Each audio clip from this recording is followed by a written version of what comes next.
Hey everyone, welcome to the Graygrie Show. We're here with our special guest, Buddy, new rapper up and coming and from Atlanta, right? Yep. So he's here to discuss some topics as we always do, and we're going to spend some time talking about his new album, where he's from, what he's about, how he got to this point, what made him rap, and all that cool stuff. So at this point, we get a mic to him, let him introduce himself, and we're gonna go from there. Yes, sir. Well, my name's Buddy. Uh, my up and coming mixtape is gonna be on every platform on the 14th of February. All right. I called it Runt. Right. Okay. R-U-N-T. Yeah. All right. Cool. Just like okay, Yeah, you got, just the, like you got the the hoodie, merch and yeah. everything. Yeah, All if right. anybody want a hoodie, get at me. All right, we'll put the link down in the comments so you guys can definitely get that gear because I see it. It's real hot, so Sure. check it out. I'm too old to wear it, but I'm buy it anyway. So Yeah, it's for all ages. it is. It is. It is. Good. So when's your album dropping now? February 14th, Valentine's Day. Okay. All right. Yeah. For the ladies, lovers, or just the real? What kind of hip hop you got? Because I don't know. I pre-ordered the album. I gotta tell you that. I appreciate that. I did. I saw it. And I was like, man, I gotta pre-order it. Now I don't buy albums. So Yeah. It's a big thing for me to do to go in that store and just click that pre-order. So. Yeah, I appreciate it, and that kind of goes into the title of the name. Like when you see like the runt dog out of like the pack of dogs, you don't really know what to expect from that dog. Like, so the same thing with me. I ain't never really tell nobody I made music like that. Mm-hmm. So when I just put it out, like everybody's kind of like, what's about to be on here? Right. Which I gave a lot of different vibes on the tape. So it is some songs on there for the girls, but for the most part, it's a rap album. Okay. It's a melodic sounding album, like some, let me see, like some Future type music, All right. or A Boogie or something like that. But it's definitely some songs on there for the girls. I'm gonna Google him. All right, cool. So what got you into hip hop? I mean, and I asked that because I know a lot of people are rapping now. Yeah. A lot different than when I was coming up. Yeah. Although I remember back in my grade school days, not grade school, maybe junior high, me and my boys started trying to rap and writing albums back in it's the 80s. We tried doing our thing, we failed horribly at it. So for you, the thing that got me into it was hearing artists like Naughty by Nature, Rakim, Merciless Amir, guys like that. But what got you into it? Well, basically, music just always been around me, first of all, like, and I ain't never think about doing nothing with music, like, not from the beginning. Like, I thought I was gonna be in the NBA until I realized, like, you gotta be like donking like crazy to be in the NBA if you gonna be my height. You gotta have that mad skills. You gotta be like Isaiah Thomas. Yeah, like I could play, but I wasn't dunking or nothing like that. So I wish somebody would have told me that earlier. Like, you ain't gonna go to the NBA. It's just been honest, but nobody want to be honest with a kid. Yeah, you might make it. Then you be like that one that say, "I told you I could do it." But that probably would have fueled me to go to the gym a little bit more, do some squats or something. Yeah. But no, so like I said, music was always around. Like my dad used to listen to like Tupac, E40. Yeah. And like I used to be like real into like the business side of stuff. Like I said, like I was always to like the business side of like how Master P did stuff. Like I had some P Millers. Nobody else had P Miller shoes. Yeah, I remember that. Yeah, because like I said, I know you for all your life. Yeah, well, before I knew myself. Before you knew yourself, for years. So I remember when you was running around. You had the gear. You always had the fresh J's on or whatever it was. Yeah. So, But you taught me about phone posits, so I gotta say that. Yeah, because I was and flight posit, yeah. Back in the day when I could actually, when ankles and knees wasn't the issue, I was wearing them posits and phone posits. Yeah. But yeah, so like I said, music was always around. Like I said, even when I used to come over to y'all house, like I said, we used to watch How High. We used to listen to Eminem, his first album. The first time I ever heard of Cash Money was the Hot Boy CD in your back seat, like stuff like that. So I was always around music, but I never really wanted to do nothing with music. And then my mom moved us to Atlanta, and she started taking us to church. Okay. And like so, when we started going to church a lot, like it was mandatory that all the kids did something in church. Okay. And I wasn't trying to be in the choir. I wasn't trying to be an usher, like none of that. So like the pastor's son and another guy, they had a rap group. Like they was gonna rap in church. Okay. So they made me get in the group. They only needed somebody to say 3 lines. That was it. And they gave me the 3 lines, and the whole church went crazy. So after that, like the pastor would always try to get me to rap. Like he would like give me little books and say like write something about this or write something about that. I didn't know if he was just trying to keep me busy, or what, but obviously he seen something that I didn't. Right. Which I seen the people going crazy, but I ain't really think nothing about it. So fast forwarded, And the whole time I would be like in high school, like writing raps or like skipping school and freestyling with my friends and stuff. And they would say that it was dope, but it was like, these my friends. That's just like your mom telling you handsome. Like they supposed to say that. Yeah, you don't know how your friend. Well, sometimes your friends will be honest. Sometimes they be like, man, whatever. Maybe they just don't know. So yeah. I mean, it's your friends are gonna be nice to you for the most part. For the most part. Yeah. After a while, you say I'm serious. Then they gonna start saying, man, you trash or whatever. Then they hit you up with that. But yeah, that's cool. So those 3 lines basically inspired you. Kind of was the catalyst to get you going interested or moving in the direction of music. Well, like I said, I always secretly will be writing stuff. Like I even wrote, like, I still got like a binder where I would write stories, like, but it would be like stories about somebody owning a record label, right. or like something like that. And I ain't never let nobody read it. I probably let my older sister read it. Yeah. And like I used to take like her phones, like she'd get a new phone and she had an old phone around, and I'd take it in the room because I was the only boy, so it was a whole lot of girl stuff going on around the house. So I'm just in the room by myself, just re-recording these raps I'm writing down, and I'll only let her hear them. And she wouldn't even tell me that they was bad. Right. But still, that's my sister, so I ain't really know. Yeah. That's wild, man. So, I mean, that's kind of like, I know you mentioned the church. I remember a similar experience, though I was rapping. I was taking my grandmother to church. And the minister of music came up to me and said, man, we got a drum set, and we need a drummer. Yeah. And I don't play the drums. Yeah. Like, I played in elementary school, 1 drum. That was my job. Just snap, snap, snap. So, he was like, man, to get up here and just come to rehearsal, do your thing. Yeah. So he said, I'll help you out, whatever. So I just got a little bit of rhythm going with it. No, I got rhythm, but playing a trap set is hard. So it took maybe about a month before I got ready to go up and do Sunday's performance. But I was nervous, sweating, shaking, and it had to be loud. But from that point, people was like, man, you good. And that kind of like made you want to do it. Yeah. So I can see how that would encourage you, because response for the crowd participation or response is that kind of fires you up. Yeah. And gets you going. So that's pretty cool. Yeah. Well, like I said, I forgot all about that. On into high school and stuff. Like, I just was trying to be. I ain't gonna say trying to fit in, but I just was trying to be out of the way. Like, I wasn't really. First of all, we moved. It's not like we moved a lot. Like, we stayed in the same complex. I talk about the complex on my tape. Okay. It's called Brooks Crossing. We stayed in this complex for so long. Like, I went to elementary, middle, and it's about to start high school, and my sister was about to graduate. So, like, and I don't know if, like, people really think about it, but, like, when you go to school and you take them standardized tests, these are the people they group you with. And so then these are the people that you go from elementary to middle school. Okay. You know what I'm saying? So these was just my friends. Like, I don't know nobody else. Right, we don't really go outside. We go from these complex to church and home. That's it. So I don't know nobody else. Okay. So when we transferred schools, because my sister graduated and my mom, I got us kicked out the apartment.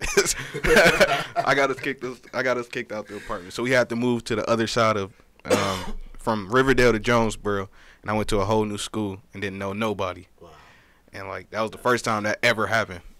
Now, how did that affect you musically and really personally? How did those two kind of come together? Because I know I went to the same schools, the same people. You know, like, we didn't have standardized tests to determine what group, but basically you lived in the neighborhood, that's the school you went to. Right. But I know my brother separated schools. He went to a different school for a little while, so I never had that experience. Yeah. So when you kind of take away from that group you know all the time, how does that kind of play into into your music now? Like, it played into a big role of just not just my music, but just me, my personality. Period. Just because, like, it was a chance for me to, like, try to figure out who I am, because I didn't hang out with nobody else. Yeah. Like, I don't know nobody else, and nobody at the school even knew my name. They would just call me Young Bird. Like, you look like Young Bird. You look like Young Bird. Oh, the rapper Young Bird. Like, damn. Okay. Yeah. So then it was like, damn, I gotta be known as the dude that look like Young Bird. And you're never gonna let that down. Yeah, never. And then people see me like Emmanuel Hudson. That's on Wildin' Out.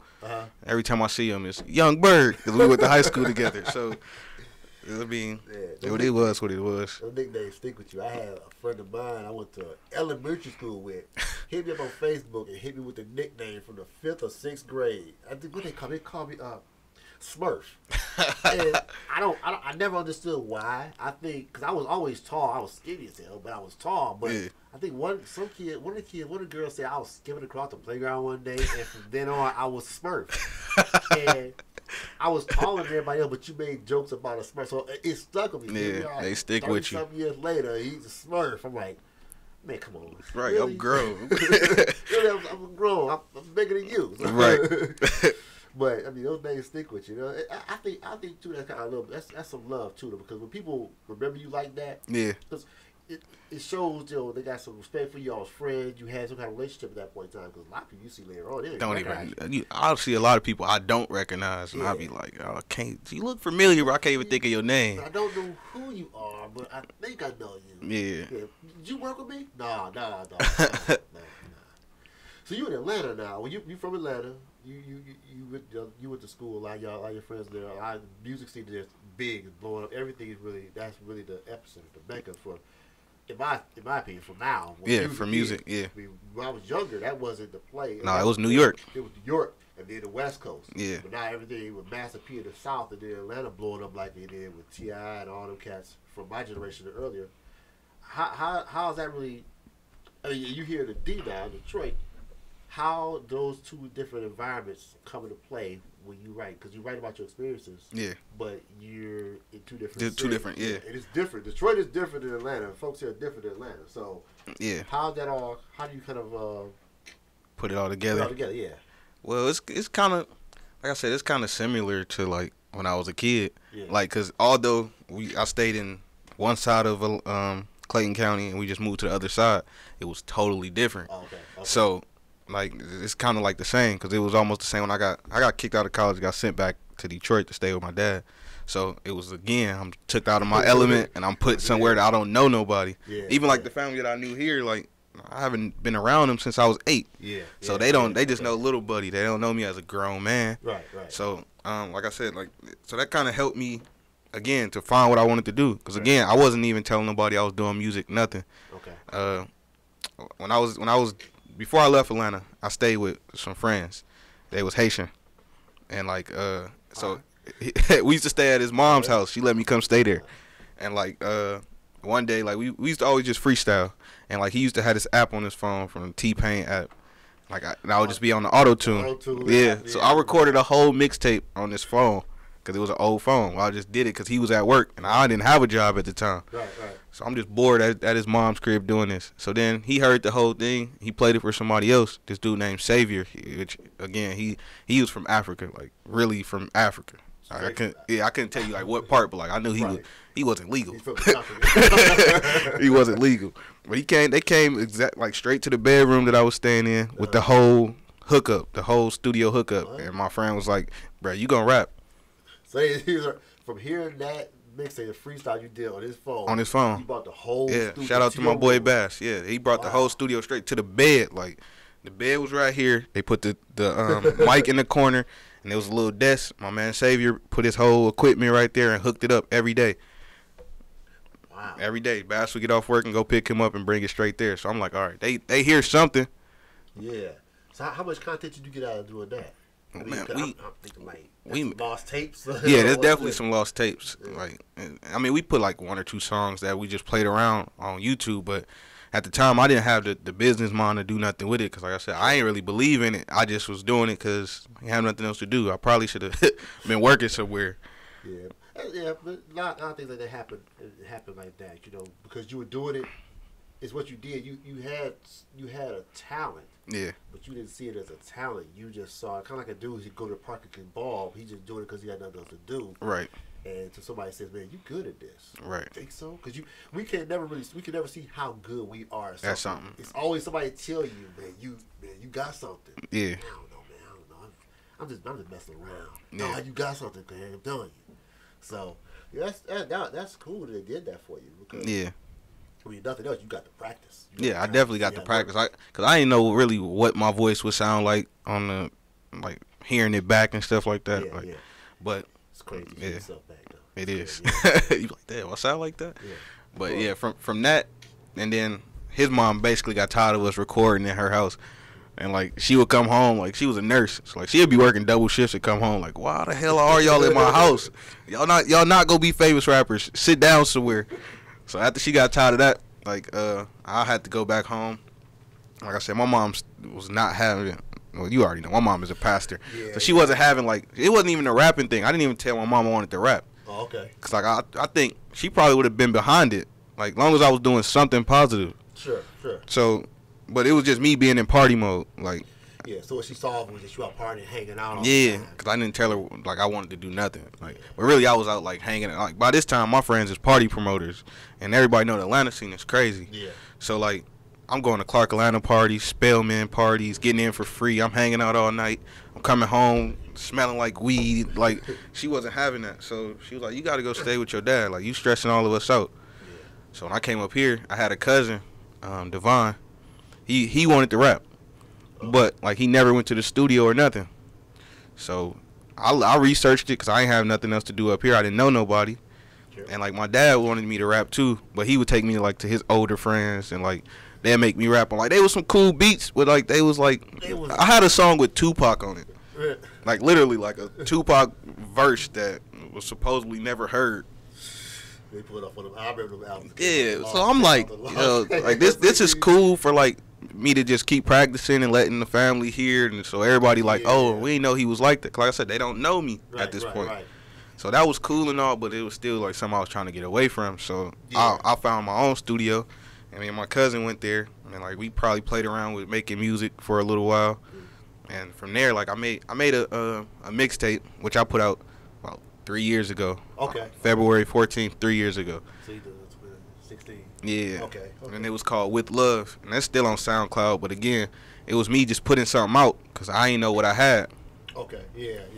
You know that's funny. You mentioned that your dad took you to his friends, and I can see that I can picture that in my head. The old cats from the 80s and 90s that they give you content from their generation. Yeah. It's hot to them. It's hot to us. Right. But how do you can't really, it's hard to transition that to what styles are now. You can, but I love rap. So like I can hop on anything and make it sound good. Cause I know the old era and how the flows was and stuff like that.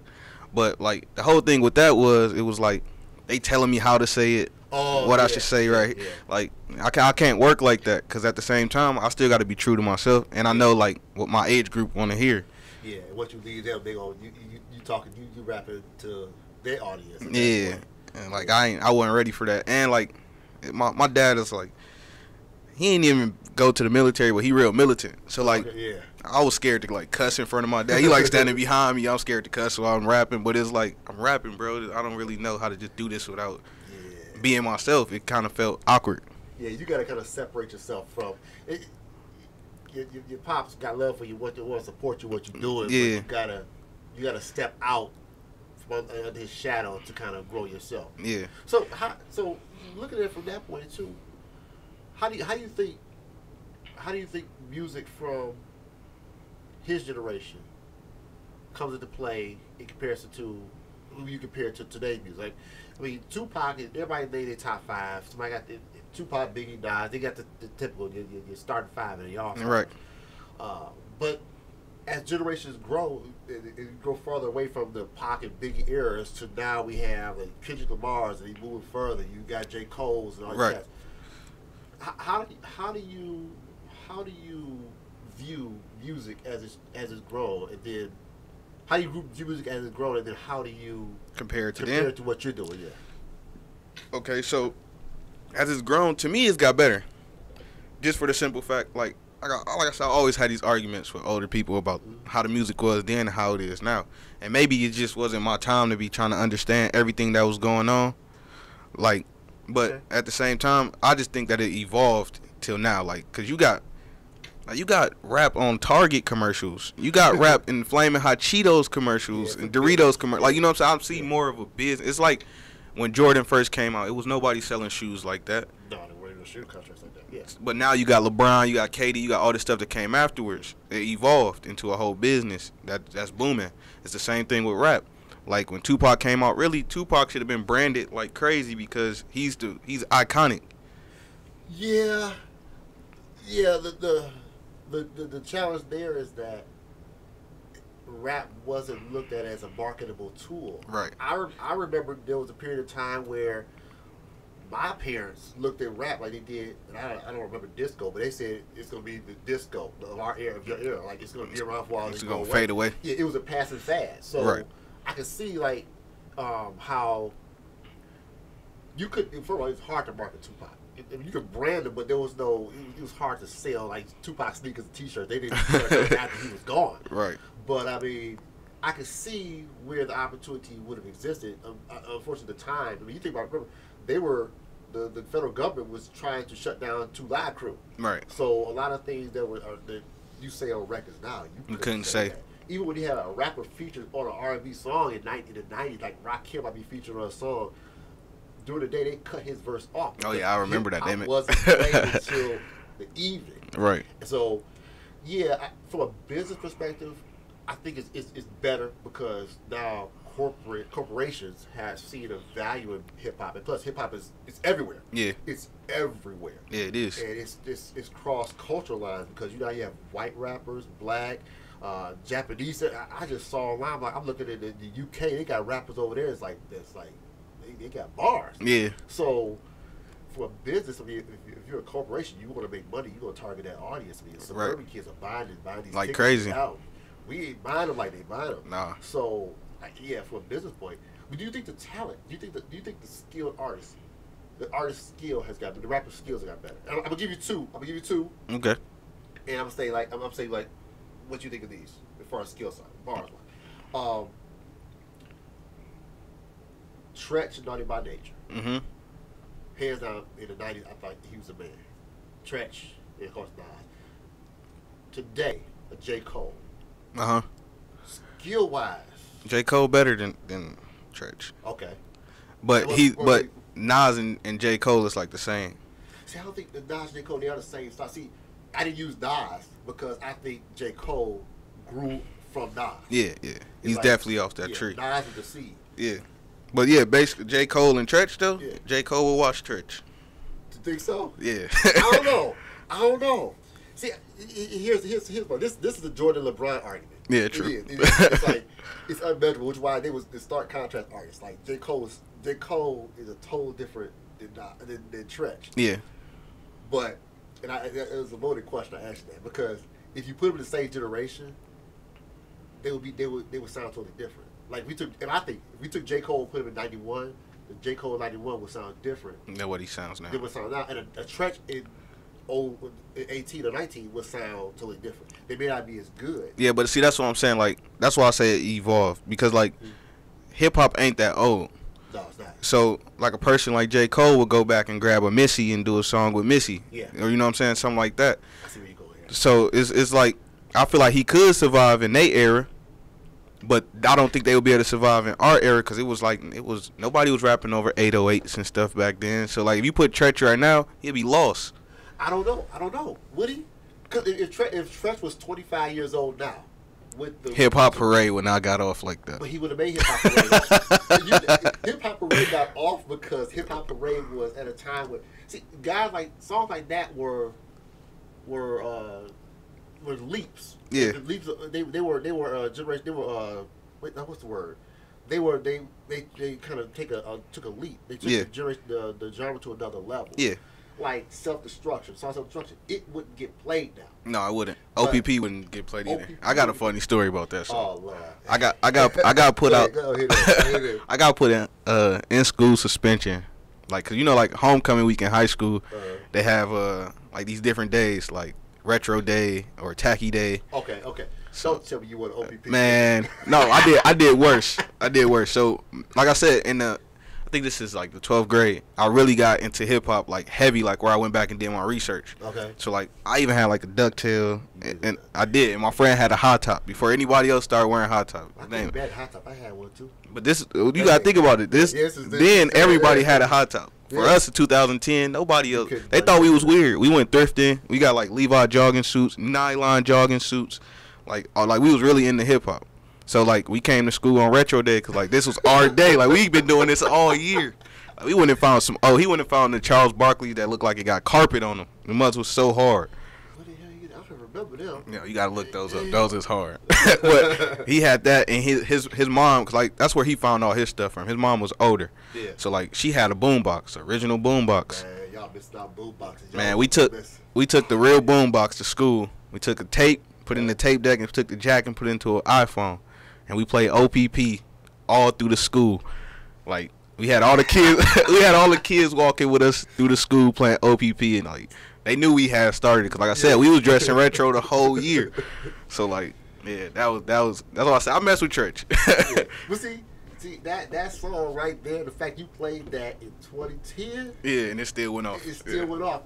That's why I say that song was made when it had to be made. At the time, it should have been made by the artist that made it. It could have been made any other time. Yeah, you're right. Just like you take any other song. I mean, I can't think of one right now, but any Kendrick Lamar song. All right. Yeah. That song was made when it should have been made. Right. Based on the time. You put All Right back then, it might be a B side, 6 or 7 track, and it might not have gotten as big as it would have. So the music, like OPP, when that came out, that was crazy. Yeah. I had some of the stickers too. I had some of the stickers. You get your drum with it. But I think music is all time based and art based. And going back to LeBron and Michael Jordan thing, the example I gave there, I think if either player played a different generation, the game would have had to be different. It would have been different, but we'd have graded them differently because they'd be different people. Yeah, you're right. Like if you were born in '76, yeah, you would be you. Let's say you took the same path, you became a rapper. You started rapping. Your rap would be different. Yeah, I probably would be in a blues club doing skits, doing like the Kanye, the Scoopity Doops type stuff. You might have been the polka dot kid like Kwame. But shoot, that's like, I mean, who knows? It's interesting though because music like J. Cole was influenced by Nas. He was inspired by Nas. That's where he came from. You had your inspirations. Yeah. You took inspiration from music you heard, the Hot Boy CD in my car. Yeah, for sure. All that stuff kind of grew and built you up to where you are, how you view music. Yeah. And it shouldn't happen any other way. That's the way it worked for you, and that's the way you saw the world, and that's how you started writing your music. Why you looked at what Hot Boy said, other artists said, man, I'm not gonna do what some of these rappers did, making shit up. Right. I'm gonna say what I'm about, who I really am. So when you come to me and question me on it, you will see all my stuff is in order. It's facts. Yeah, these are facts. I'm not lying about that. I'm not making stuff up. So you got to that point based off what you do. Yeah. In the 80s, artists, the 90s, artists say the same thing. I look back at some of the old artists. I'll be right honest. I look at it and I was like, man, I love that song then, but it just doesn't sound as good now because the music has gotten better. I think the music has gotten better because the production is more money into it. The form is opened up, so that where having more rappers makes the quality of the music better. Yeah. Diddy did it a lot with his sampling. Kanye did it a lot. Yeah. Just Blaze. Back in the day, Star. What was it? I can't think of the production crew. I can't think of the name. But a lot of them kind of they grew music to where you got better content, better music. Yeah. Nobody, you write 808s. Nobody doing that. Yeah, not then. It don't work. Yeah. If you do this nostalgic, it's like, oh man, I remember that when I was a kid. And that's me. You like, man, it's garbage, it's trash. Yeah. I mean, it's like I said, when I went back and listened, like I really got to appreciate, like that's what I took from the music back then, because like, in 2010, with me being in high school, I can relate more to like Dead Presidents from Jay-Z then, because that's where he was at in his life. Like he was living, like he was talking about living dormant and stuff. Like, that's stuff that like was closer to me than when he was talking about money ain't a thing, because I ain't got it like that. You know what I'm saying? So like all that stuff was relatable for me then, but like a lot of people from this generation don't go that far back to listen to the music. It's too far, yeah. Yeah. So when they write stuff, they inspirations is totally different. Yeah. Yeah, that's true. That's true. Like their inspirations is like Gucci Mane or Chief Keef or Young Jeezy. Like, you know what I'm saying? Which is nothing wrong with that, but it's a whole different. Like I said, like that. When you look at rap, you go back further than that. Like when Jeezy came out and Gucci came out, you already had your mind made up on what rap was and what was hot to you. Yeah, that's true. So, but when kids was starting to like listening to this stuff, it's different. Like somebody in my age group was like, that was new to them. Yeah, that's a good point. That's a good point because hip hop being so young, yeah, the library I had to pull from had a beginning. Yeah, I could see it. Where it's like you look at like my parents, your mom. If you talk about R&B, yeah, man. Well, yeah. By the way, my mom loved R&B, but her favorite rappers is like Heavy D, DMX, like. So, yeah. I can see a mom favorite rapper being DMX. Yeah. On the trips from Detroit to Atlanta, yeah. we rode to DMX like for half of the trip. You know what? I was in the car with Christian, my son. He's 15. He was 14 at the time, maybe 13, and I was playing Heavy D's album. And I play, I just randomly, I run through lots of music, all kind of music, random music. One of my friends told me, I can never ride with you with music because I don't know where you're gonna go with it. I mean, I have, and let me deviate from that for a second. I'll come back to it, but I'll play anything from like Heavy D. Then I'll jump all the way up to maybe J. Cole. Yeah. Then I go to Royce the 5'9", who by far right now is one of my favorite artists. I met Royce the 5'9". Yeah, he's pretty cool. I was working at the Levi's store. I didn't even tell him I rapped. Yeah. Well, I knew who he was, so I was extra hyped to help him pick out clothes. Like I basically got to style Royce the 5'9" for a day. That's what's up. Yeah, but not to throw off your. No, that's cool. That's added to my story. But we were riding. Someone get back to the story before I forget it. We were riding, and I just put in Heavy D. Yeah. I went from Heavy D, and then I went from Heavy D to,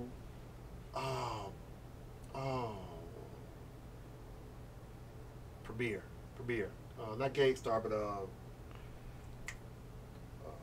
I can't think of the name. They remember this over you. Trouble T. Roy. Oh man, I can't think of his name. It's gonna come to me in a minute. I forget this cat's name. But anyway, we ride. He's like, you know what? Doing that. I said, what? He said, man, I like this. I said, what do you like about it? He said, man, just the music is simpler, but it sounds more put together. It's like if you build a house with a hammer and nails and one saw, you gonna have the best hammer. You gonna get the most out of hammer and nails. Right. Well, if you got a full crew, you can get some lazy guys there. I'm messing up a bit. And he's like, man, it just sounds like it's more put together. Their stories, when they talk about it, clear. Yeah. But I'm like, yeah. I said, I can't agree with that. Cause I can see where you're coming with that because and I got favorite artists I like from this generation. Like, I'll put on auto track and just play random songs, random artists. But going back to the 90s and certain music, it was so, I hate to use the word basic, but it was so, it was cleaner, more direct. Yeah. We didn't, like, a lot of artists didn't feature artists on the album. So, I can see what you're saying with that. It kind of. Yeah, because like you said, like, when there's too many cooks in the kitchen, it's kind of like somebody might get lazy and just put something in the food that ain't supposed to be there. Yeah. So, like, now with it being more artists and they working together and they're not even in the same studio, you can't, like, I don't know, they can't even really get on the same page. You got some artists that be on a whole different wave than what this artist is on. Yeah, you could tell that sometimes in the music too. Yeah. Like I listen to, I don't know if you listen to Anderson .Paak. Yeah. I found him by mistake on the Game album, Magnus Carlsen. Yeah. And I listened after, who is this cat? So I started checking out his other albums. He had a couple out. I think Venice Beach and I can't think of the other one out right now. But I'm listening to those albums. I had one loop 24/7, playing the music. Had him on my playlist, playing the music, and checking out everything else he had with his side groups.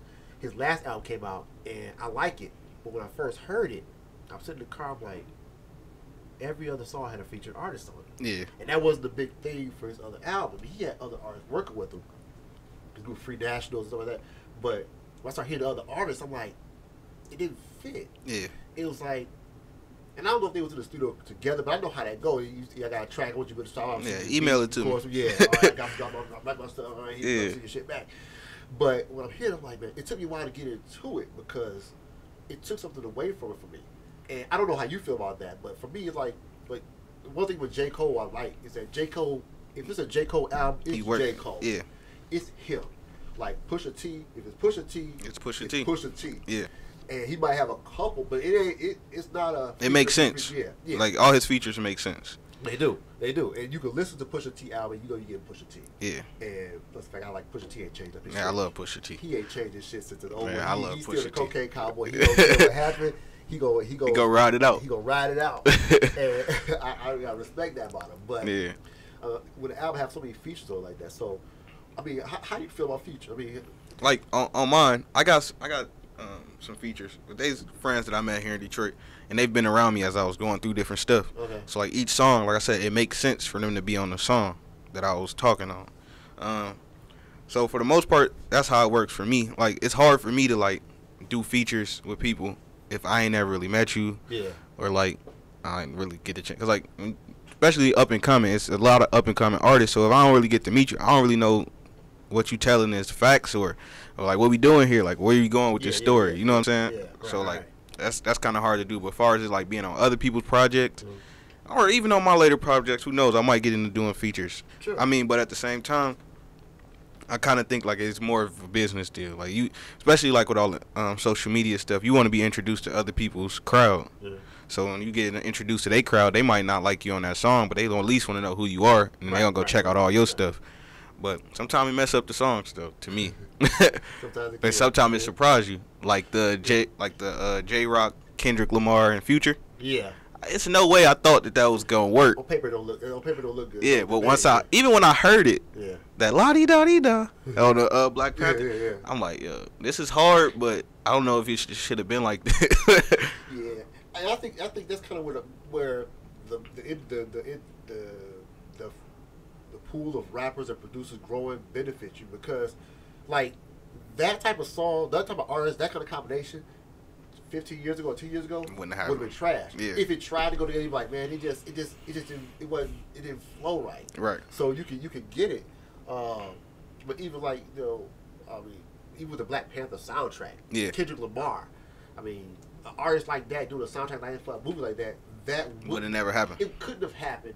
You know what I'm saying? You need somebody who's an artist like Kendrick. But I'm so glad that happened, because like, you know, like when we was younger, like you used to take me to the movies all the time, so you know exactly what I'm talking about. Like we would go see some dope movies, but we couldn't get the soundtracks because it was all like Slipknot and like stuff like, I'm not listening to this. Yeah. So I'm so happy like that they realizing that like rap is, I'll just say it, black people are the culture. Like I can't really say it enough, because like I don't really know nothing about like what Caucasian people culture bring. Like I don't even know none of that stuff, but they know all our stuff. Yeah, so I agree with you. I'm happy, and I like the fact that they were able to get that soundtrack. I also like the fact that Pharrell did the soundtracks for Despicable Me. Yes, brought it to life, and you see a lot more hip hop music, black music, our music. Yeah, that's like Lil Yachty is all over Teen Titans. I love that. I don't even watch Teen Titans. Lil Yachty's an interesting cat. Yeah. He's an interesting cat. And at first, I'm going off here again, but Lil Yachty was a cat when I first saw him, and I try and listen to the music, and here's the thing. Whether I like the music or it's music for me is irrelevant. Yeah. When I heard the dude talking, these are older interviews where they were talking about him and old heads and how certain things about old rapping, how we idolized Tupac. I got what he was saying. Yeah. Because when I was young, my pops would tell me about old entertainers, so Sammy Davis, Dean Martin, all those guys. Whatever. Yeah. But I was like, man, I watched them. So my household was one that kind of caters to them. My father always listened to all kind of music. Yeah. I mean, he had albums, black artists, white artists, all the music. So when I hear Yachty saying that, I'm like, okay, I get it, because to him, Tupac was when he was a kid. Right. So to him, it's another rapper.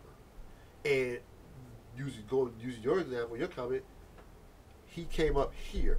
Right. He didn't come up in the 80s and 90s. No, he ain't grow with that. No, he didn't. So it's not as significant to him as it is to us. It's nostalgia for us. It's history for him. Yeah.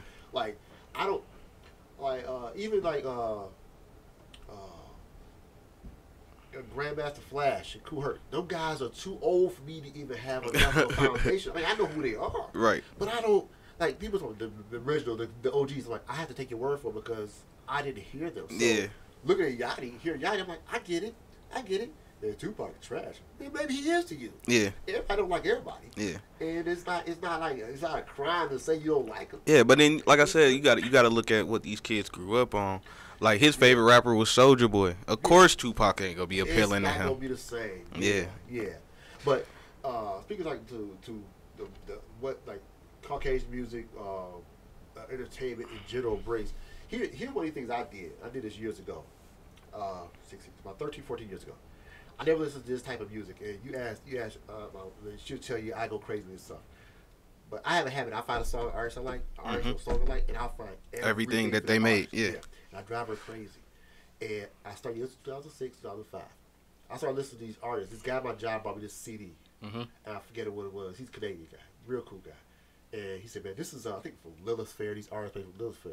And I'm like, I never even heard what Lilith Fair is, but I'm going to listen to it because it's music. Yeah. So I started listening to it. I'm going through all these artists.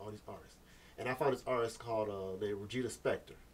And I started listening to it. And I've always loved piano. Yeah. And the first thing I heard was the piano. I said, oh, this is awesome. I listened to every album I could. Like 5 or 6 different albums, every song, every one. And from there, I just branched out to whole other artists. And what I learned in those 13 years is music is different. Music is good on both sides. Yeah. When you get to the point of like a soundtrack for movies, it gets filtered out. Yeah. Like, it took a lot for Kendrick Lamar to get on a soundtrack for Black. I don't have to look up. I know some people said the boardroom talking about, man, hell no. I know somebody at Marvel and Disney said, wait a minute, no. Somebody had to fight to get him on that. They had to. Yeah, they had to. I'm pretty sure it wasn't that easy for Pharrell. Pharrell had to make some friendly music. Yeah. To say he's all right.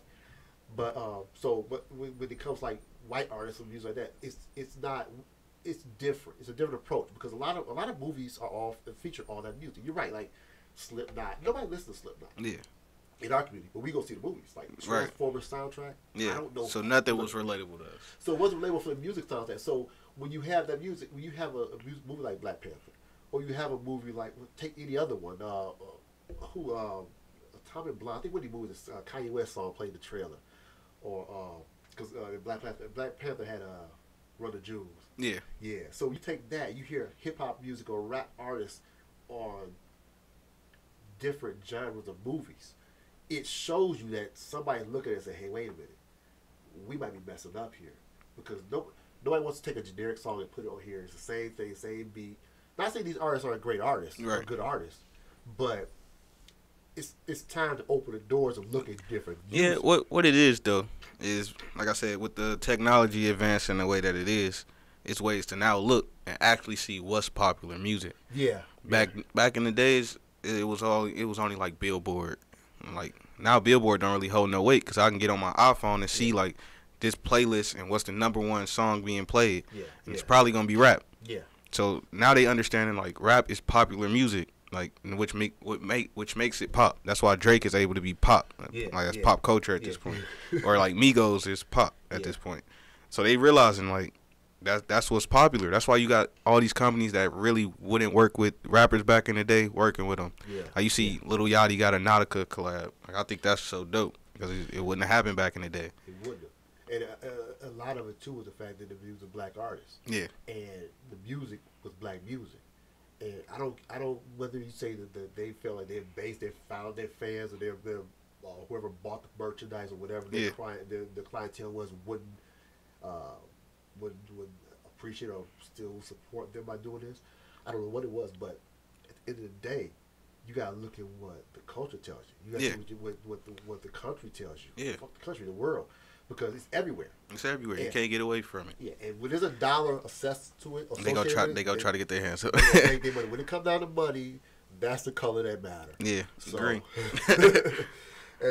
and dude, and honestly, as you know, I grew up in the city, in Detroit, and when I moved outside the city and started interacting with more people, the truth of the matter is, a lot more people I've met was listening to rap. Yeah, listening to rap, and they really are more like you than you think they are. Like, man, they know more about it than you thought, or more than you know. Yeah. So I mean, dude, the music it's good to see. I mean, there always gonna be a flood of artists and everybody rapping, but at the end of the day, so is rock.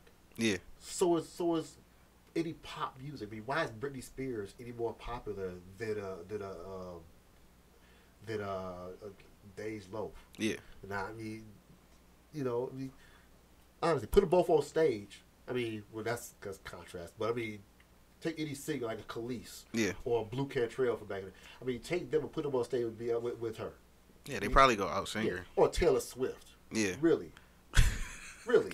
I mean, really, honestly. And this is, I don't whatever. Probably you feel this way. But real talk. Taylor Swift has really good songwriters. She says she writes her songs. I think that's bullshit. So you take Taylor Swift, and you take, I might go to Beyonce. Take any other female black R&B singer and put them in a showcase and have them on. They gonna out sing her. They gonna out sing her. They go out sing her. They all perform. The crazy part is, I think Taylor Swift writers is probably black. They probably. I wouldn't be surprised.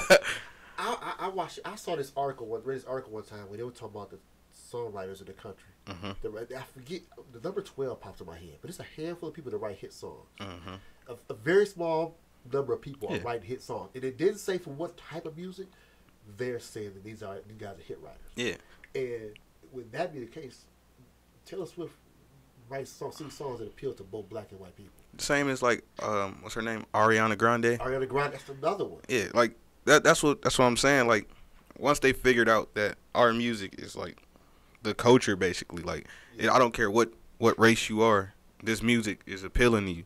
Yeah, they start using our stuff and our writers. That's like, I'm sure, like what's her name, Katy Perry. Yeah, she had a whole song with the Migos. She had a whole song with Juicy J. Yeah, I remember. Yeah, and I'm pretty sure they probably wrote her stuff. It probably did, because you're writing stuff to appeal to a vast audience. Yeah, you got to write it.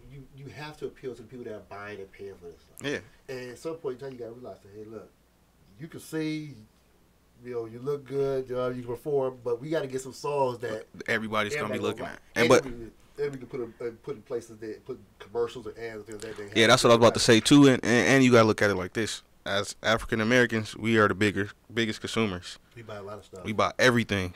We buy everything. So like that's why, like, even with the rap videos now, you see a whole lot of advertisement in these rap videos. I don't care if it's an energy drink. Yes, money getting paid. Yeah. So, but the whole thing of it was, this has been going on since the 90s or the 80s, but we wasn't capitalizing on it. We capitalized on. We wasn't sure how to make the money though. We wasn't sure if they wasn't sure if they was gonna gravitate to us, or if it was a market for that, like you said earlier. Yeah. Like malt liquor, like we Ice Cube. Saying that's what we saw. Yeah. It was but Ice Cube capitalized that. Now he balling out. He made big moves. Like everything that sells, we make it cool. Yeah, we do. Like if we say it's not cool, it won't sell no more. Speaking of which, I'm gonna transition a little bit here because I know you saw this. Yeah, I was mad about this. Saw it. Man, this blackface stuff on Gucci and Prada. Gucci and Prada. Well, I mean, I'm more so like the Dapper Dan Gucci stuff anyway. So like, like when everybody knows that stuff was fake back then, and that's the stuff that we bought into. So it wasn't even real. Like I said, we made it cool. Like Rakim and them wearing that on that album cover made it cool. They did. Even though it was fake, you didn't even know it was fake. You didn't know Gucci didn't even make that. Dapper Dan. Right. It was yeah. So what we thought was cool wasn't even Gucci stuff. You know what I'm saying? It wasn't. But I was just looking at this. We was talking about it earlier today. I saw it yesterday. We talking about the if you don't know, the Gucci and Prada marketed product with blackface on it. Yeah. And it was almost like them saying, y'all will buy anything. Fuck anything. We gonna make this shit, and we gonna put it out there. Watch them wear it. And the first thing I saw was a sweater. And the first thing I looked at the sweater, I said, "That's stupid." The sweater been fine. They did the red lips. And I said, "Wait a minute. Okay, cut out Now I paused a minute. I said, they really did that shit." And I said, yeah, I'm not surprised they did it. Right. And I didn't see the jacket. I'm not gonna lie though. Yeah. The jacket was kind of hard. If I didn't know what it was. And that's the key. Yeah, like. But you gotta think about it too, though. I'm 26. Anybody under my age group that really don't do their research is gonna buy that jacket because again, it's hard. Yeah. It looks like it came from Bape or it does, like something that Pharrell had his hands on. But the thing is too, though, you're right, because even we talk about upstairs. I was like, I had to Google. I said, this is blaxploitation from the 20s and from the early late early 20s up to like the 40s. Well, it went on forever. But it was when white folks were in movies playing black characters. Yeah, they were the blackface. Yeah. And they made it went further than that because their cartoons were the 40s. Oh wow. 40s to the 50s where they have a black person sitting on the like not Walt Disney but Disney type characters. I can't remember who drew him. I don't know if it was the Warner brother, whoever it was time. But there was the black guy sitting with a twig in his mouth, blackface. That's how they depicted us. Yeah. So for them to put down a jacket, my thought is they said, look, they don't read shit. They don't know nothing. Yeah. This is like 80 years ago. The kids don't see it. They're gonna think it's hot. They'll think it's a cartoon. Yeah. And they gonna wear it. We gonna take pictures. We gonna laugh at our next board meeting and watch because they'll buy anything we put a high price tag on, even stuff that disrespects them. Right. So when I looked at the jacket, I said, "Oh fuck that." Yeah. 'Cause I'm too old. I remember that shit. Yeah. Now my kids, they may not know, but see, that's for me to tell them. Yeah, that's for you to teach them. But and the crazy thing is, what they don't know is the kids aren't stupid. For the simple fact that they have Google now. Yeah. For the simple fact, just last year, this is what rap teaches you a lot. Pusha T used a picture of Drake in blackface. Yeah. So now the kids know what blackface is because they had to be explained to why that was bad for Drake to have that on his face. Yeah. So now when you put this out, they know what this is. And also, like I said, rappers in our generation determine what's cool and what's not. Yeah. So then you got people that we look up to, like T.I., coming out saying, we ain't doing this. Yeah. Gucci and Prada, we not messing with that. Yeah. That's where social media comes in. I mean, social media, for what it is, it can destroy lives. Man. It can tear you up. As bad as it is, it's great. Because like I said, it teaches us a lot. We deal with social media more than we watch the news. Social media is the news. And that's a scary thing about it. Because, at least from my perspective, because social media tells you all kind of stuff. Yeah. And then it's like, it's up to you to take all this information and determine what's true and what's not. Right. But in this case, I'm like, I would have never seen that because first of all, I'm not buying Gucci and Prada. I'm not paying that money for those fucking shoes. I'm not doing that. Yeah. I don't care how much I make. I'm not gonna do it because it doesn't make sense. But if you don't see that and you going out buying this stuff and you like 22 years old, you got some money, you see that jacket, man, this is hot. Y'all got 2 or 3 of them. All right, thank you guys. Now it's a group of y'all with blackface. So. Yeah, look like some damn food. It's just some old head look at you and say, man, what the hell you wearing? Do your research. My father, I had this jersey. Oh shit, I forgot about this just now. This sums all this up. This is summarizing everything. I bought this jersey from one of the knockoff shops back in the day. It was a short set, like a baseball pinstripe. And on the back of it said the King of Swing. And it had a picture right here, it had a number. So I brought it back home. My father said, "You know who that is?" I said, "Nah." He said, "Why you wearing something you know who it is?" Right. I was like, "Man, I don't know who it is, man." I just look at it. So he had to break down. I said, "Man, that's Hank Aaron." I said, so he broke down the whole story of Hank Aaron. So I said, "Oh shoot, I'm wearing a Hank Aaron." I didn't know. Right. I just bought it so it was cool. So fast forward 25, 30 years later, yeah, I can see a kid going to the store buying it because, man, if you don't know it never existed, it looks cool. It does.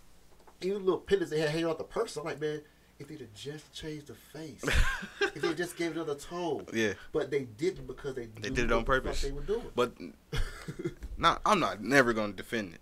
But at the same time, they sell stuff that they think that we will buy, and people buy stuff that's relatable to them. That's why Caucasian people listen to Taylor Swift, because you want to hear something that's more relatable to you, that you feel like you're connected to. Yeah. But we ain't connected to blackface. We hate blackface. We hate blackface. They don't know that though. They think it's like. Dude, I think they know it. I think this is similar to a dude, a millionaire walking past a broke person throwing a 25 cents. And, yeah, go eat off that shit. They know that went through so many channels. Yeah. Somebody said, "Oh, I got a design." You don't just work at product designs and shit and send it to production. I went through some reviews. They put it up on board and looked at it. Yeah. They spec'd it out. They did cost analysis on that shit. That was a year at least ago before they put this shit out. Yeah. And who knows how long it's been for sale? I don't know how long I know how long it's for sale. It just came out, and that makes it even more wild that they put it out in February. Yeah, that's why I say this shit. It's disrespectful. That shit was intentional. Super disrespectful. It's intentional. Yeah. So, what I was gonna say, like, we don't have to mess with Gucci or Prada. Like, it's other high fashion brands. That's what you into. That's messing with our culture in a good way. Like, I know you heard of the brand Off-White.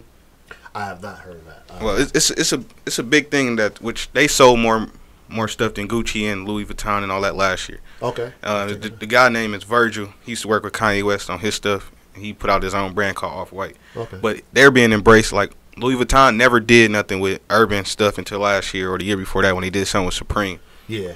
But now they're doing stuff with Virgil and Off-White. So it's like it's other brands that's starting to work with the hip hop community real close. Or like Bally. Bally took Swiss Beats and brought him in.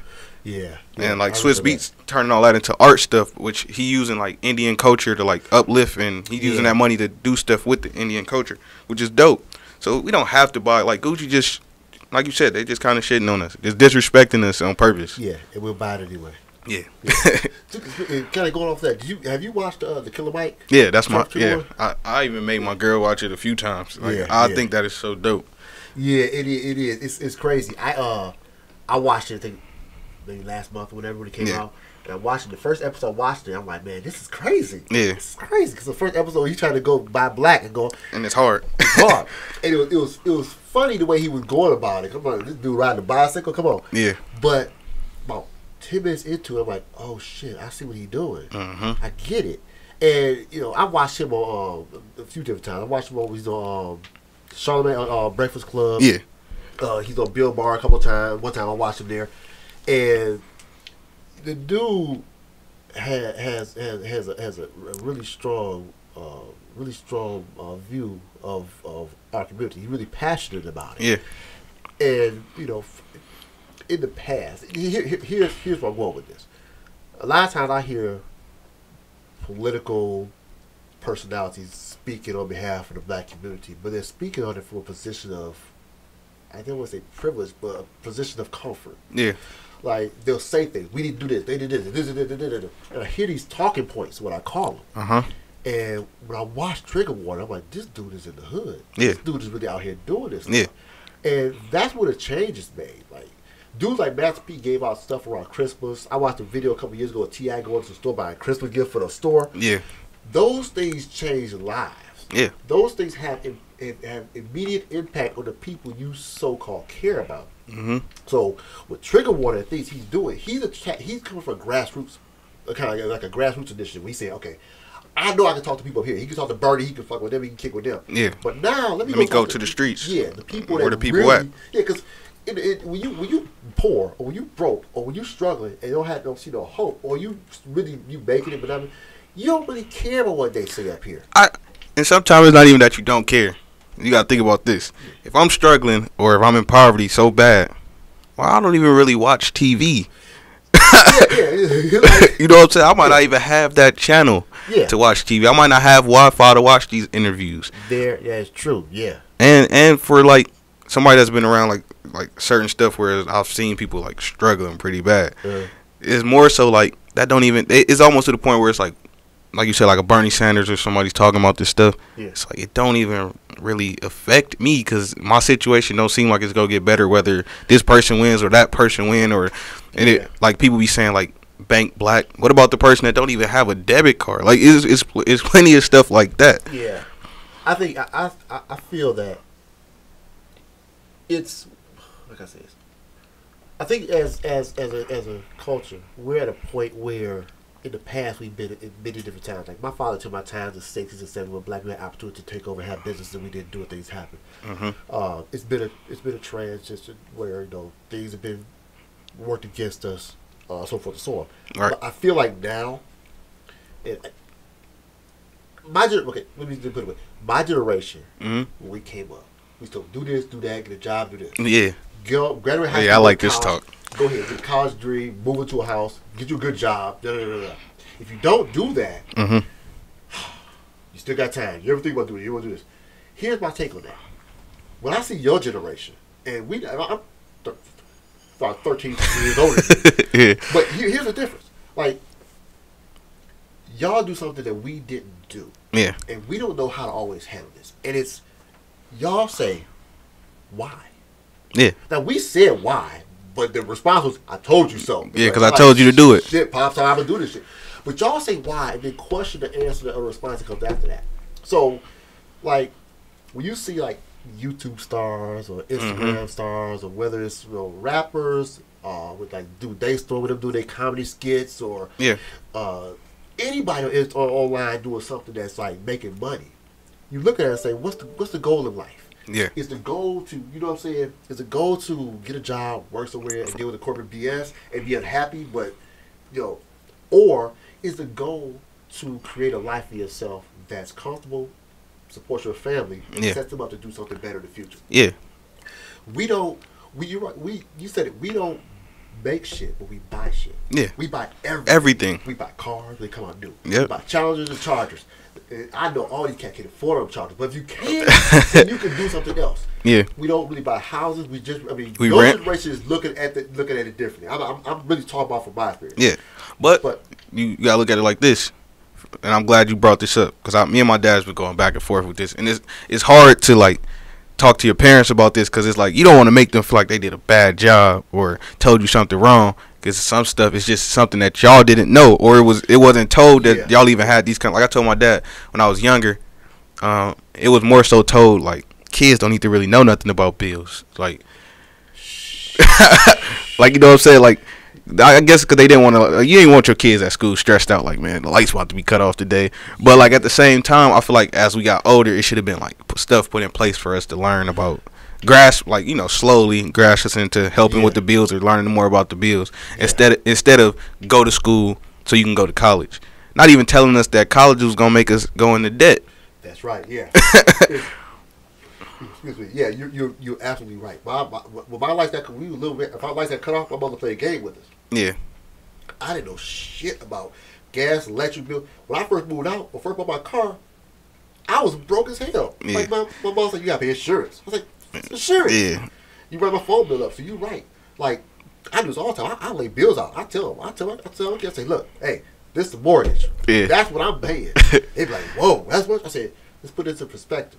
Because when I first heard that had that conversation with my pops, I was like 18 years old. Right. It was too late. It's already time to get out. Yeah, I wanted to do my own thing. Yeah. You know, I had no idea how much they made until I went to school. In my last year of high school, I tried to fill some paper out for this science program. Dude looked at me and said, your parents make this? I said, yeah.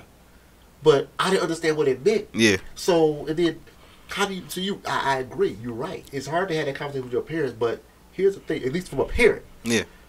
My goal as a parent is to admit that I don't know everything. Yeah. And hope that you get to a point where you can tell me what you did to resolve a problem I had, because we're not perfect. Yeah, and that's the whole thing. Like right now, I'm 26. I got my own kids. Yeah. Yeah. So we can talk about that too. like my kids are still young, but at the same time, I get to see now. Like I love the job that my mom did. Yeah. And like she didn't do a lot of stuff wrong in my eyes, but it was certain stuff that I feel like if she was taught, that she could have taught me. Yeah. And with me being at this age, it's certain stuff that I'm learning that I kind of want to go back and be like, hey, Mom, did you even know about this? And then, like, that starts a conversation that goes down the line to where now she's like, well, if she didn't know about it, now I'm teaching you something that is, because it's not too late for her to use it. Yeah, it's not. So, like that's the type of conversation that I feel like we should have been having.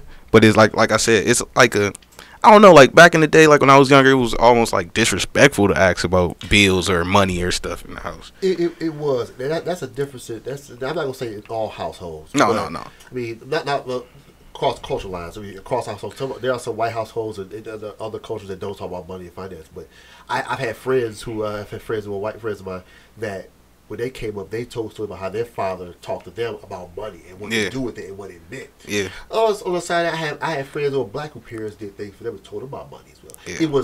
It wasn't regular. It wasn't normal because most of our parents when we were younger just tried to keep the lights on, keep a roof over here, and put food on the table and keep it going. Because their parents before them, think about it. Like my mother and father's parents were born. My mother's parents, my grandparents, or her time were born in the 20s. Yeah. My father's mother was born in the 1800s. Yeah, but that's what I'm saying. Like that's why I always tell my mom, like right before I say something to her about something that I was taught, I always say like I'm not trying to be offensive, but this is how I feel, and like and if it's about something in the past, like that's how I start the conversation. Yeah. Because as I got older and I sit down and like think about stuff, like my granddad is like I think he's like 84 now. Yeah. He be telling us stuff about when he was a slave. Like so that's like, and that's my dad's dad. You get what I'm saying? Yeah. So like I be already understanding like you wasn't taught this, so that's why I think I really be thinking like it's important for us to sit down and talk about this stuff now that we both old enough to understand what's going on. It is. because it helps you. Yeah. At that point, like at this point right now, for me, I, as a parent, still learning, but for the most part, my foundation's already set because all my kids are older. Right. They're like, they still grow, but I'm 20 years old, 2 years. So they're already established with the behavior, the skill set that I've given them. They can grow and learn from that, but when they have their kids, they'll get better. And they'll learn, say, hey, look, this isn't perfect. This isn't right. Right. And, it's hard. It's harder for my parents. My father would never, he was third straight up and down. So even to this day, it's hard to say something to him and be like, man, I think this makes a little more sense. But I do catch him every now and then when I'll say something he said to me years ago. I'll be like, you told me that a long time ago. Where the hell you get that from? I said, oh, bullshit. It is, when they, because we looked at our parents so a little different. Like you're right. It wasn't that questioning what you told me. We just did. You got to do it. Yeah. So now, like what you do with your music. Yeah. I mean, from a parent standpoint, it's like, look, I don't know if it's gonna work or not, but I know what I did when I was a kid. Let me just let them run with it, cause you young enough to where good, bad, or different, how it play out, you did it, and if it works. Your mom's and pops, they look at you like, damn, you did it. Well, that's I'm glad you said that, cause like I said, it's that's a big thing for me.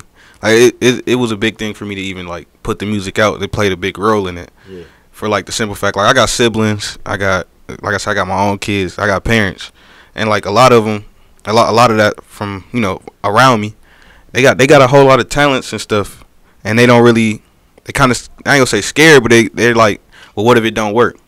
Yeah. You know what I'm saying? Not far as like my music, but like the stuff that they talented at. Like my sister does hair. Yeah. Like and like if me and her talk all the time about business stuff and how she could promote. She's not really like the type of person like me. Like I'm a people's person. Like you put me in a room full of people I don't know, before I leave, everybody's gonna know. Like that's Buddy right there. Like that's even my Instagram name. That's Buddy. Cause like that's how it be happening. Like if we go anywhere, I'm gonna find somebody that I can talk to. But I learned that from like going to college, and I learned that from, like I said, being able to move from these different environments and just talking to people. Yeah. But like I said, like so. It was important for me to put this music out to like my mom make the hoodies.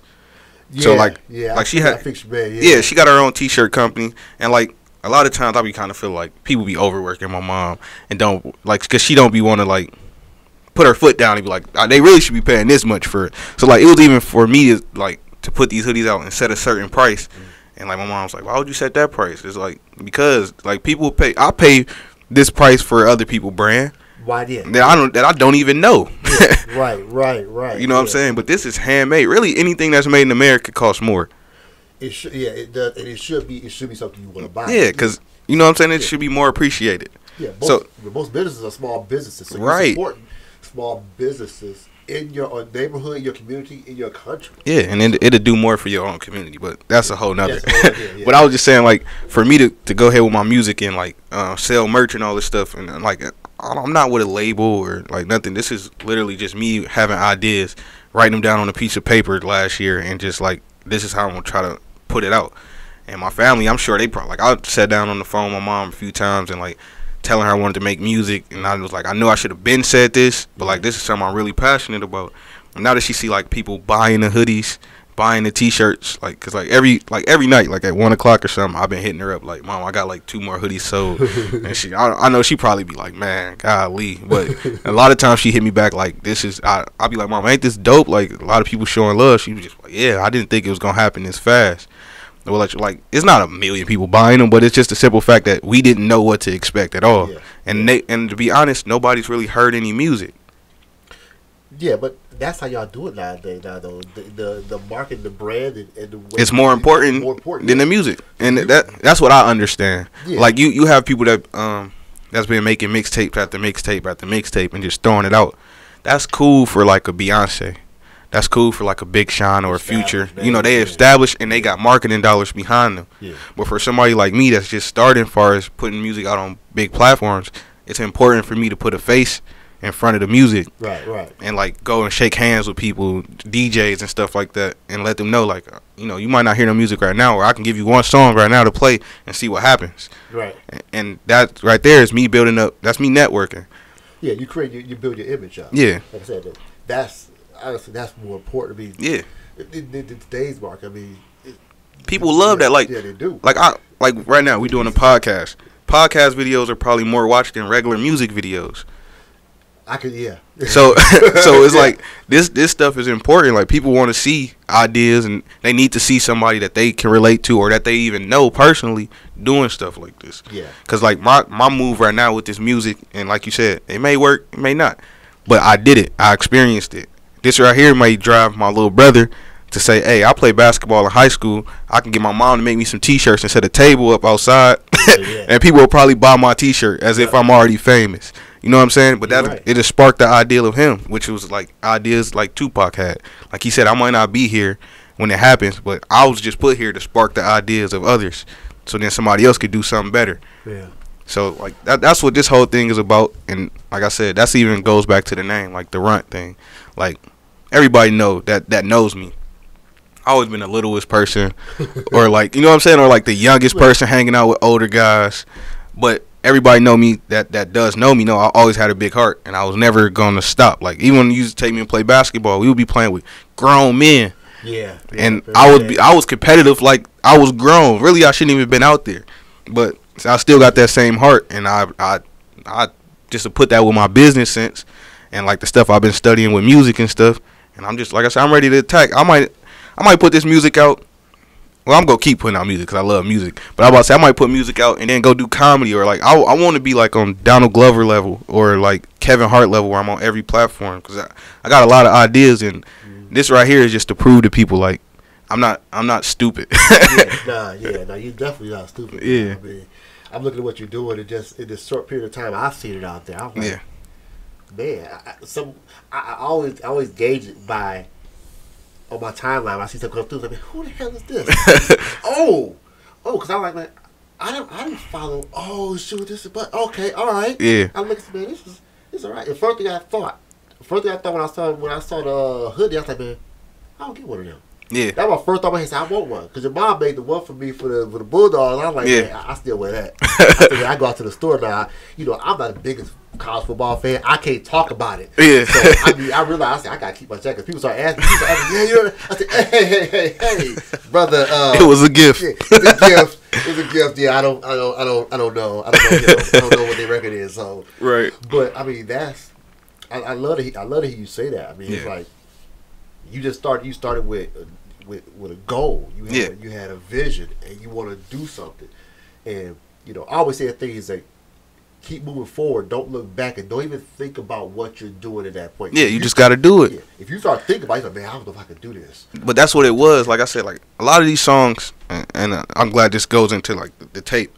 A lot of these songs was made when I was going through stuff. Yeah. Like, I'm talking about hard stuff, like stuff I never thought I would have to deal with, like going to jail or even standing in a courtroom. Yeah. Like, I never been a person to just be out here getting in trouble. Like, I did some dumb stuff, but I never would have thought. You know what I'm saying? Yeah. But I was making this music while I was doing it, so I never really had the intentions of putting it out.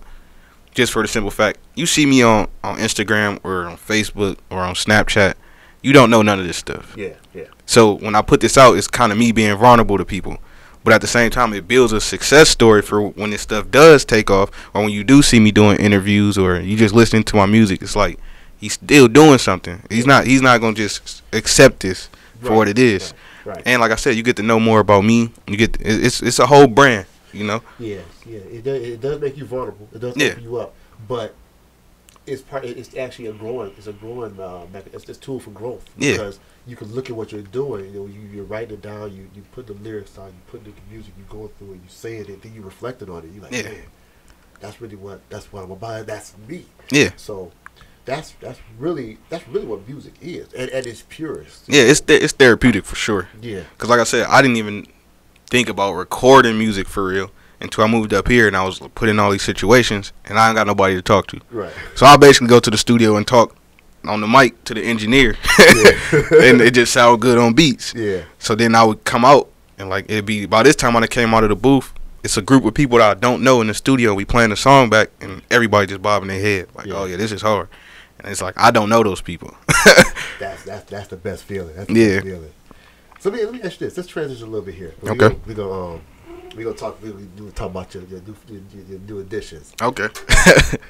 So Go ahead, bring it out. You guys recently just had a baby. Yeah, Congratulations. Yeah, it's probably my last baby for sure. Yeah. That was scary. That was a lot. How old is she now? She's 3 months. She turned 3 months on February 1st. Awesome. Yeah, that's crazy. Yeah, but she was premature, so she wasn't even supposed to be here until December 31st.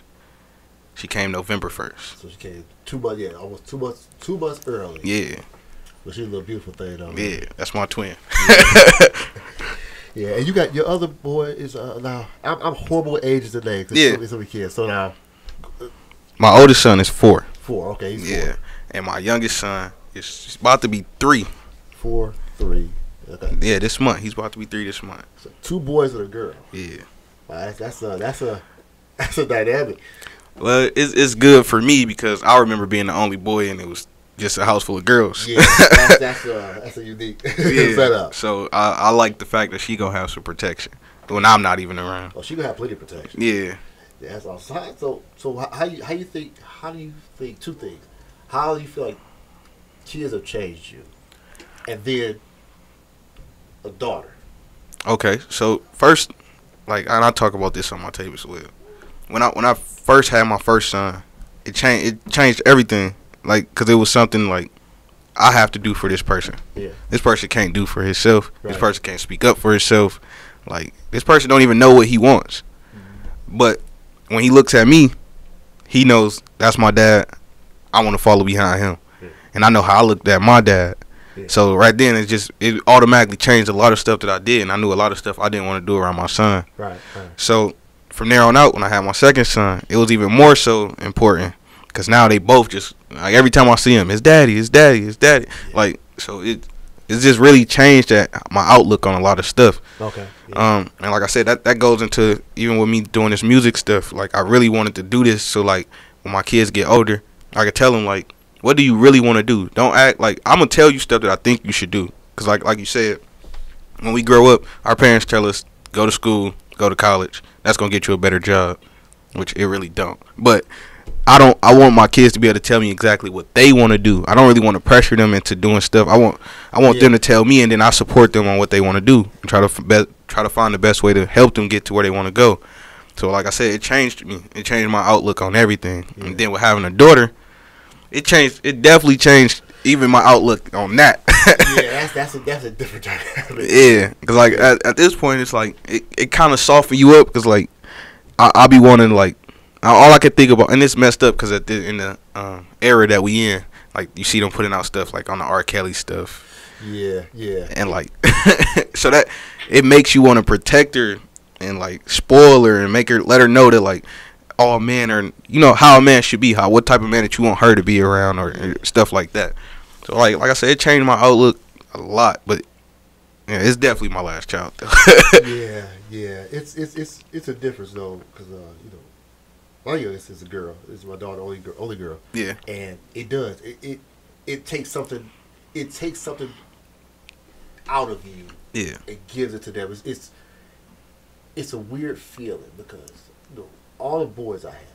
Yeah. When my boys go out to their girl house, they go hang with girls. I'm like, all right, you do your thing. Yeah. Just come back here. Don't bring back no babies. You're good.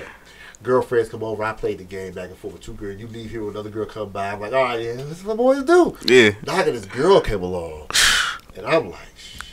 All the stuff I said and put up with now, somebody else's daddy gonna be saying the same thing that, hey son. Right. So it does something. But girls are like, I said this yesterday. I said girls are like a small piece of heaven came down. Yeah. Took a chunk off you and made a person. Right. It is the weirdest thing because as a dad with your daughter, you die for your children, no doubt. You will do anything to protect your children. Right. But your daughter, it's something different. It's it's something. It's another extra layer there. I can't explain it. Yeah. Sometimes my boys, I'm out there barefoot, whatever. I can jump out the shower. I'm on. Sometimes my daughter, it's gonna be. It's just everything. Right. Because we know what happens to girls in this world. You mentioned the R. Kelly thing. Yeah. There are a whole lot of other. I mean, I've always said that in this world we live in, the most vulnerable thing on the planet species period is a woman. Yeah, definitely. The time they leave the house, the time they come back, every single day. Right. Because you did never know. Yeah. You never know what people are plotting on. And, nobody, very few people kidnap men unless you owe money.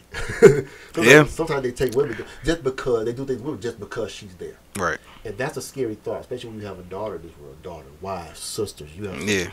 So I'm sure you know the feeling, the concerns about that. Yeah, so. But when you have a daughter, it's a little different. Like, I got sisters, but like I got an older sister. And my older sister wasn't like your regular girl. No, she about that life. Yeah, she's definitely she's about it. Yeah. So like she was my protector and my provider. Like that's like my second mom. Like so it was a little different for me. But like my younger sister, like I'm still protective over my younger sister. Like she in college right now, and when I seen that R. Kelly thing, that's the first person I thought of. Yeah.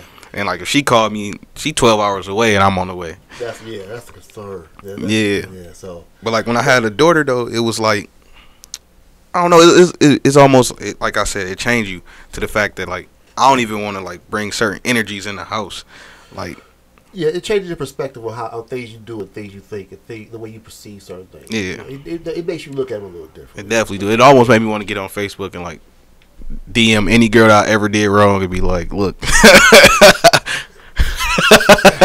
Yeah, but that would have started way more problems. Yeah, but it would. Just hey. You gotta let it be go what it is. You gotta let but it go. It definitely made you soft. Like, make you want to have a few Drake moments. Yeah, well. Yeah, it make it change. Yeah, but it's cool though. So that's good, man. Best of luck to you guys. I mean, yeah, it's a long track, but it's yeah. It definitely changed me. Like I said, it changed me a lot to the fact that I even got engaged last year. Yeah, I heard about that. Yeah. Which was a big thing. Like, yeah, it's a big thing, man. Yeah, I'm saying like that was a big thing, but it became even more of a big thing because like I proposed and they put the video online, and like this probably got more views than anything I ever did in my life. People love that stuff. they love proposals and they love the rejections. Yeah. I see the video where the dudes get rejected in public. It's like, when you marry me, she's like, come on, I ain't got time for this. I gotta go. He's out there. I had a friend that got rejected. Man, it hurts. I don't think he ever gonna live that down. It was in front of like all his sorority brothers and stuff, or fraternity brothers. But yeah, it was cool. Yeah. You'll do it in front. If you got any doubt, I'm gonna do it in private. Yeah. I ain't gonna get rejected in front of all my people. So y'all gonna dog me 44 years talking shit, man. Remember you got rejected. We all saw it. Yeah, that's what every phone conversation start with. Yeah, so how you doing? You get rejected? You bounced back from that yet, man? Good? That was 2 years ago, brother. No, I ain't forgot, so you ain't forgot. Right. Shit, man. So, all right, man. Well, hey, appreciate you coming through, man. Yeah, no problem. Real fun. I'll definitely be back again. You gotta come back. You gotta come back. We're gonna definitely drop links to your music in the links in the bio down below. Buddy, don't forget, if you ain't picked it up or haven't pre-ordered yet, it's on all platforms. Yep. iTunes, the other ones. Yeah, Tidal, Amazon. All the places. Yeah. Spotify, you can go get that. And if you want a hoodie, you can find me at Instagram. At That's Buddy, and I'm country, so I spelled it DATS _ Buddy. Yeah, we gonna put all your links in the comments. So all right. Everything you got going on, we gonna definitely put it down there, man. Yeah. Appreciate you coming through, man. It's been real fun. I appreciate you for having me. Yes, this is it's been real. Yeah. Real cool. This real is dope. Talk. So, yeah, everybody, thanks for sticking with us here. If you like what you saw here, don't forget to subscribe. Hit the ding button in the corner. Hit that button. Look for the comments. Subscribe again if you haven't subscribed. Don't forget to subscribe. Don't forget to comment. Don't forget to hit the ding button. Twice. Check out our next show coming up, and it's been real. All right, everyone. Take care.